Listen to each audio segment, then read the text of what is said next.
Bonjour à tous, bonjour à tous. Pour faire l'expérience, c'est difficile maintenant expérience, ma expansion team Elite et Legends International Team. Voilà, la vidéo précédente, je faisais la différence entre le prix et la valeur de l'immeuble. Maintenant, c'est toujours l'objectif de recevoir un mandat lors de notre première présentation auprès du client pour recevoir la signature. Il faut être préparé. Peut-être vous habitez de la zone d'expertise où le bien est en vente, alors vous connaissez les prix. Au moins, si vous êtes un bon agent immobilier, vous savez les prix. Pas la valeur. On a fait la différence avant, mais le prix, vous savez combien ça va recevoir la maison.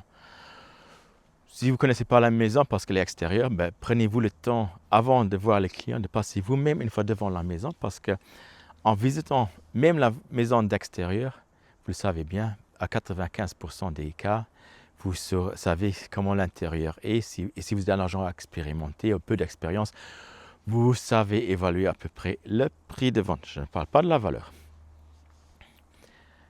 Ou s'il n'y a pas la possibilité, ben, aujourd'hui il y a des outils, Google Earth, Google Maps, il y a les cadastres, il y a plein de possibilités à voir la parcelle de l'immeuble. Je ne sais pas dans quel pays vous habitez, mais la plupart des pays, vous avez un accès cadastral, vous pouvez voir la superficie bâtie.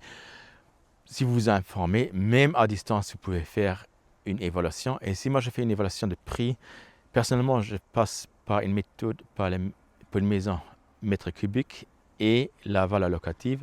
Si je prends un immeuble, un appartement, je passe normalement par le mètre carré et le rendement locatif. Juste pour dire ça comme information. Pour ce